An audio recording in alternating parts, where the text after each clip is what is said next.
Welcome to Higher Up, the podcast designed to help you take your business to a higher level. Get the latest news and updates on everything human resources. Unlock the occupational DNA so you can identify, select, develop, and retain top talent. And now, your host, John Beck. Well, hello, my friends, and welcome to another episode of Higher Up, the podcast devoted to everything human resources and taking your organization to a higher level. In studio today, a very special guest. She is the founder and owner of Talent Made Simple, which she started in 2016. She has over 15 years of experience in human resource and talent acquisition and is passionate about helping companies find and leverage the best possible talent. Her experience includes senior-level human resource and recruiting roles in both private and public sector. She started her career at Lamar Advertising, where she worked in the areas of human resources and as an HR generalist. In her efforts to advance her career, she joined Amedisys in 2006, where she held various roles in HR and recruiting. She participated in many improvement processes and initiatives and large-scale ERP and ATS implementations. Her final years, she led the National Talent Acquisition Team. She then joined the Louisiana Department of Revenue as an assistant secretary, an appointed position on the executive leadership team, where she led the human resource and customer service divisions and later created a talent management division. She brought HR and talent management practices into state government that historically were not part of HR strategies in the public sector. These practices included introducing and advancing human capital practices to include pay for performance, employee engagement, leadership development, and much more. She has led the talent acquisition team for Our Lady of the Lake Health System. She also graduated from Louisiana State University with a bachelor's degree in management in 2001 and has maintained her PHR certification since that time. Welcome the founder of Talent Made Simple, Christina Boudreau. Welcome to the show. Thank you, John. Happy to be here. Well, we're really excited to have you, as always, and I must say that you're a hometown girl. That's right, right down the street. Right down the street. You were born and raised right down the street from our studios, which is awesome. And you're now in Baton Rouge, right? That's right. Yep. Good to be back here, though. Well, great. We love having you, and we're really excited to discuss some of the things that you do and talk a little bit about what direction human resources going and talk about some of your services as well. Let's get serious for a moment. I know you live in the heart of Baton Rouge, and it's impossible to move around Baton Rouge without seeing what's going on there. And we're talking about the flood in 2016, this large flood that we just had. Talk to me a little bit about that from a first-hand perspective. Absolutely, John. Well, I've been very thankful that I wasn't impacted directly, but there's so many, individuals out in the community, friends and family. There are, I think, about 100,000 homes were destroyed from the flood. So it's been massive. And so everywhere you go, you're driving down the street, it's complete devastation. It's really been just a trying time for our community, and so really trying to do all we can, to help our friends and family out and just others in the community. There's so many people that have lost everything they own, their homes, their cars, they've got small children. We've seen several, families that are, just starting a family or about to have a baby, and they've lost everything that they've had. And so it's been really sad. It's been heart-wrenching. But I tell you, the positive thing is just seeing the way that the community has come together during a time like this. They are resilient. Yes. I have to say that. And it's amazing how, based on the things that have happened in this crazy year, especially in the Baton Rouge and Louisiana area, how these communities have put all that aside and have come together, neighbor helping neighbor. And I think what's important for the rest of the country is to know that this isn't something that's going to go away in a week. Right. We're talking that this is a long-term recovery. It will. when you have this type of devastation. Absolutely. Yeah. I mean, I think that we've got a long road ahead of us, but I think the people in Baton Rouge are resilient and will recover from it. Yeah. So, Well, thank you for that update. And I know that you see it firsthand, and certainly our thoughts and prayers and hearts go out to those individuals. So moving on to a little bit lighter topic, or well, not lighter, but serious topic as well, and that's the topic of human resources. When I had lunch with you a few weeks ago, it was a very interesting lunch, and what I was excited to hear about is this new business model, and it's talent made simple. That's yes, it, right? Exciting stuff. Exciting stuff. And here we have Christina Boudreau, owner and CEO of the Talent Made Simple and talentmadesimple.com. Yes. I tell you what, I'm a .com kind of guy, and I'm jealous. I mean, if I'd have known that was out there, I'd have scooped it up. Exactly. I was surprised to see it. Pleasantly surprised. Yeah, that's awesome. So folks, can't miss that domain, talentmadesimple.com, and there'll be a site there with all the services and things that those guys do there, and we're really excited to welcome them into the HR business community. But what we really want to do is we want to tap into Christina's vast background and knowledge in the areas of recruiting and HR. So let's dive right in. Sounds good. You good? All right. So when we talk about talent and recruiting, what are employers seeing out in the marketplace as it relates to recruiting and retaining top talent? What are the challenges? What are they seeing out there? Absolutely, John. So there's absolutely a war on talent out there. It's getting more and more competitive. And if your organization's not seeing it currently, they will be seeing it in the future. Everything from the generational differences. So we have a lot more of the workforce that's exiting at this time than that's coming in. And so that's creating some voids and challenges as far as skills and things like that. But also just the mobility of individuals. High performers have options. And so whereas 10 years ago, we may have seen high performers staying in one organization, maybe 2 or so jobs in 10 years time. Right. Now you see people going, they have options. And so even if they're not looking for employment, there's recruiters out there that are scoping them out. They're a top performer and they have a reputation. You can bet on it. Yeah. If they're not looking for employment is looking for them. Absolutely. Exactly. I mean, they have options. And so, even the passive candidates out there, or maybe not seeking employment, but organizations are growing and really needing top talent and getting smarter about those strategies, they're going to find them. Right. I get it. What kind of recruiting strategies can employers put in place to win the war? Absolutely. I think that one of the key things is that, the human capital strategies need to transition. So human resources in organizations used to be a lot more traditional. So they used to be more transactional and process and policy driven, whereas now they really need to be aligned with the business to help drive those strategies and be more proactive with their recruiting strategies. And so what I mean by that, John, is, really importantly is, having a solid employee value proposition. Everything from how, the culture aligns with the mission and values and the overall rewards package that you can offer to your employees. And so being clear in how that's communicated, both on the front end to candidates that you may be trying to recruit, right, but also employees, ensuring that they're engaged and that you can have the ability to retain them by the proposition that you put out there. What you don't want to forget about, you have tremendous talent within your organization, and it's a constant battle to continue to retain it. Absolutely. You can't just sit back and say, we got them. Yep. You can't take your eye off of it. That's right. Yep.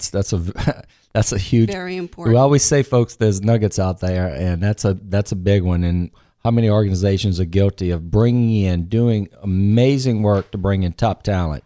They have it, they secure it, they train it. They have wonderful production and low turnover going on. But don't think that talent is just locked. Absolutely. Okay. You have to keep the focus on it all the time. Yeah. Employment is looking for them. Yes. Yes. That's right. How can organizations recruit in a way that allow them to be more effective with retaining employees? What are some recruiting strategies in helping to retain that talent? I think, strong recruiting strategies are definitely a must for an organization. And John, you and I have talked a lot about organizational DNA, and it really feeds right into that. I think it's important for organizations to build talent profiles. So not only for positions, they know the skills that they need, but also the behavioral competencies and looking at their top performers and identifying what are the characteristics that they bring to the table, Right. whether it be behavioral competencies as well as, what types of organizations do they come from. Sure. But I mean, it's the closest thing we can get to a clone, right? Yeah, we right, want to clone right. our top performers, put talent profiles in Well, place. you're talking my kind of language there. Yeah. You made an interesting point, and it's not necessarily in the area in which we're experts in, and I know you are, because when I look at the selection process, it makes up those three major components, which are the past skills and experience that they bring, the interview, which is the present, and then, of course, the future prediction. That's kind of my world, Right. where we're doing assessment work to predict the fit of that talent or the occupational DNA fit. But what you brought up is, so I'm single focused on that one area Yeah. is my organization, and that is, profiling the future fit. But you made a great point, building that profile for that past profile. What does that Right. the individual have to bring to the table with that past skill experience? That's actually, that's a profile. It's huge. And what does that interview profile look like? So it's not just the part I do, but it's the other pieces as well. Right. And, You know? John, I've used your assessments. They're a great tool, and combined with a robust interviewing process Right. can really, help organizations to make better decisions, more informed decisions, and really having those interviews, past behavior predicts future performance. Right. So having their interview process really locked down to focus on those behavioral competencies Mm-hmm. as well. Historically, a lot of the training that's been done for interviewing has been more on the legal side of things. Right, So what right. not to ask, but they really need to be trained on how do you assess them for competencies aside from just, what skills have been. Right, So I think it's exactly. important to educate managers, on that and Sure. ensure that they have the tools that they need to make those informed decisions on the front end. It always scares me when I'm talking with a group of managers and doing a review on interviewing techniques or training, and someone will say, well, yeah, I've got my own special method. Right. I always cringe a little bit. I'm like, okay, you want to tell me about that? Right. What's your Scared to hear it. what's your little special method that you do? When we talk about culture, let's kind of shift gears a minute. How does the culture of an organization impact the ability to successfully recruit and retain great employees? We're talking about that cultural match. That's a great question, John. So, I think that it's important. The culture is crucial to being able to retain top talent. So having the culture, identifying employees that fit within the culture. So we talked about behavioral competencies and things like that, but it's also important to assess their motivational fit. Right. So organizations know what the culture is like for these individuals that are going to be recruiting for. So trying to identify, will they be a motivational fit for the organization? So will they enjoy being in that workplace, and really creating a culture of employee engagement. So really focused on, building a culture of engagement, one where you can align employees' passions with your vision. Right. So, employees come on board, they're passionate about something, whatever it is their profession, that's what they want to be able to do. Yeah. And so how do we align that as organizations and build a culture where they can do that? Where they can live out what their goals and desires are, which happen to fall in line with the organizational culture goals. Right. And when you get that match, that's when Exactly. that's when good becomes extraordinary, right? Right. Absolutely. Yeah. You know, And that's not easy to do. Absolutely. And I think it's, fostering an environment where there's trust and people can be transparent with each other, but also can do the type of work that they love, feel autonomous type of environment, I think is important. Right, So- right. That's good stuff.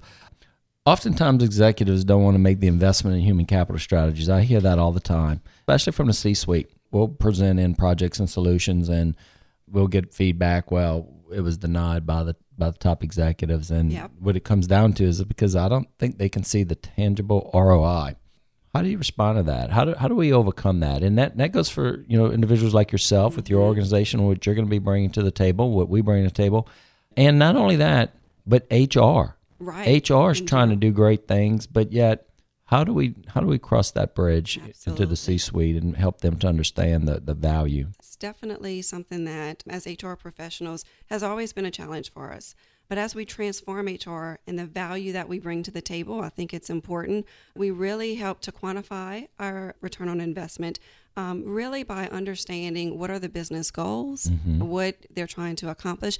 And so measuring the typical HR metrics, but also finding the way to quantify that, how it's impacting the business.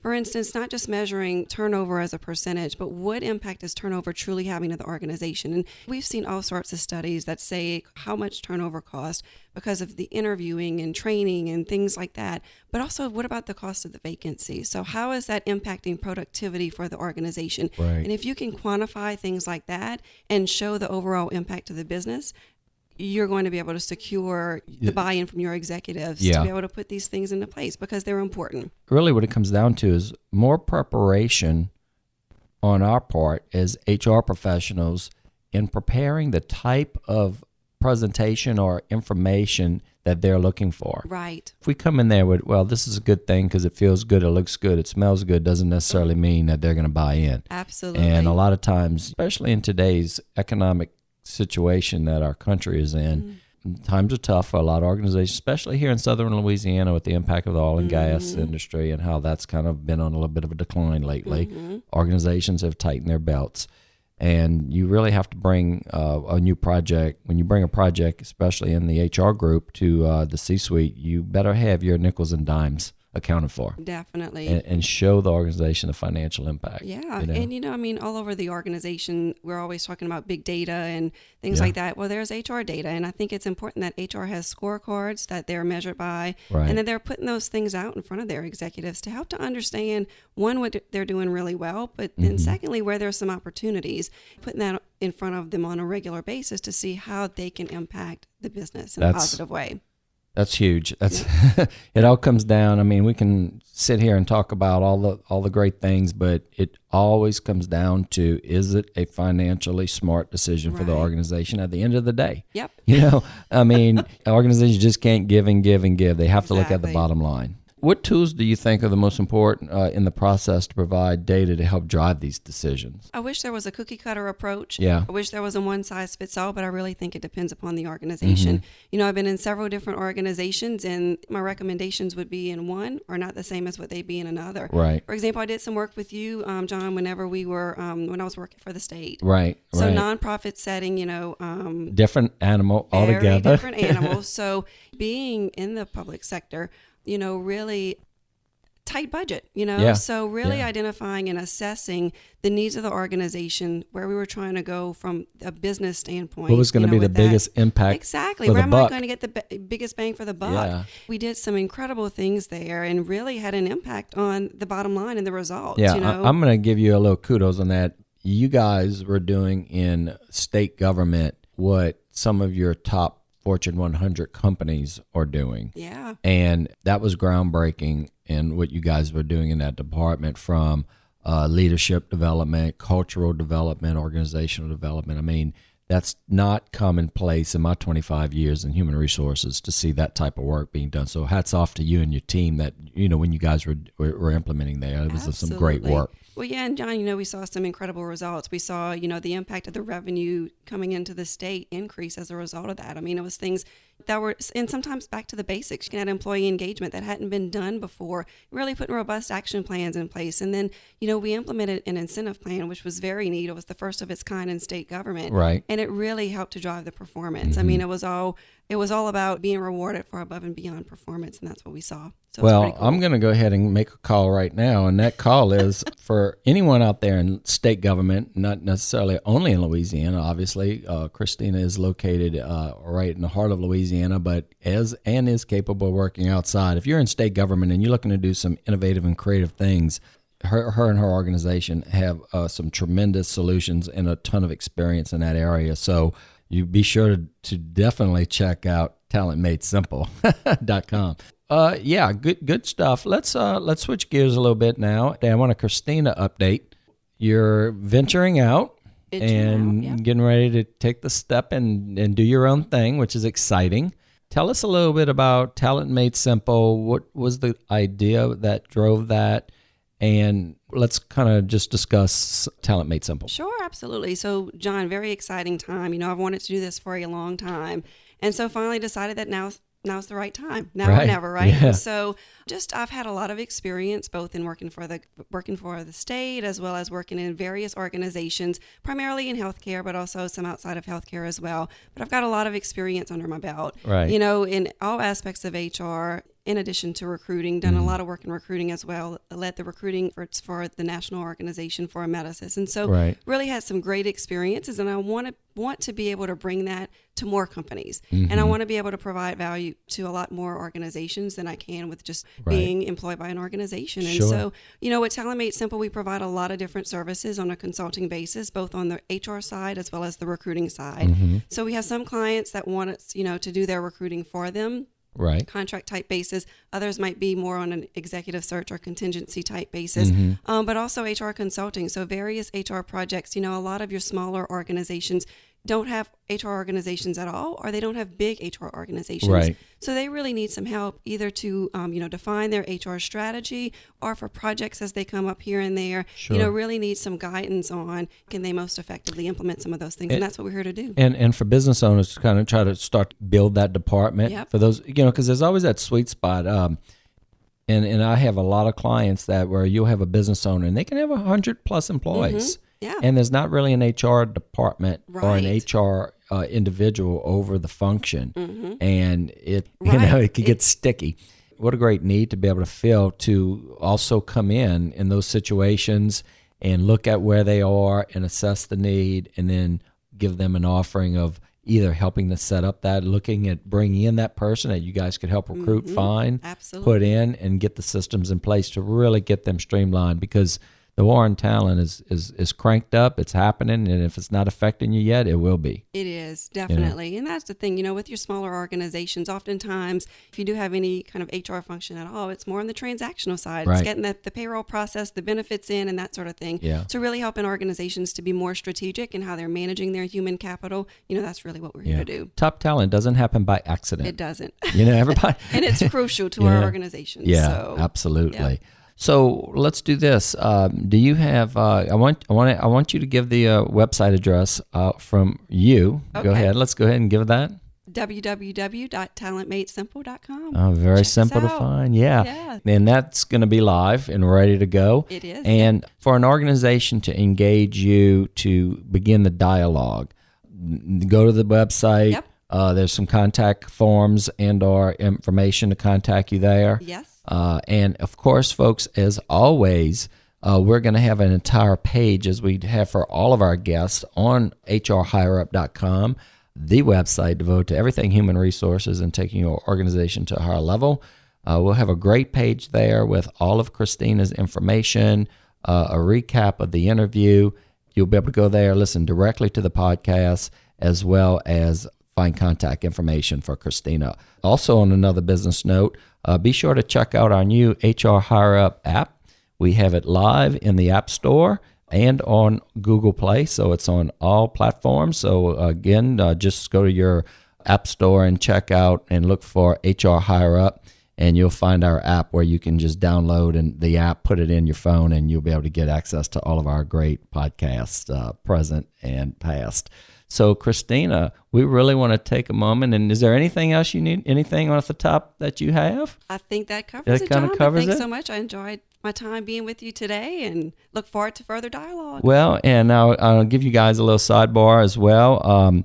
It's an unofficial, we got a good handshake, but we're going to be working very closely with Christina's organization. As one of our focuses is helping clients in terms of assessments and what we do. But we're also going to be working very close with Talent Made Simple as a referring partner. So they're a great partner to the assessment company. And if you are in need of those types of services, you can expect that that's going to be someone that we're going to be talking about. So anyway, I'd like to take a moment to thank everyone today for listening and joining us at HR Hire Up, the podcast for everything human resources and taking your organization to a higher level.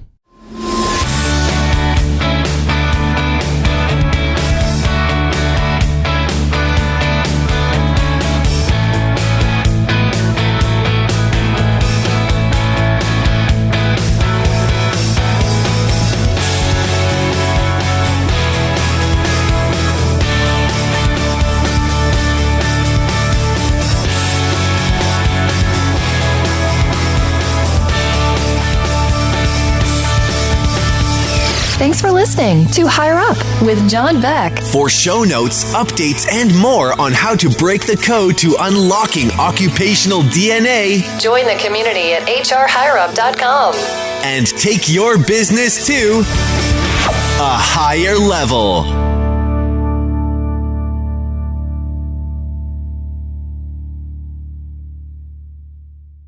This has been an exclusive production of SharperTalkMedia.com. Join the community.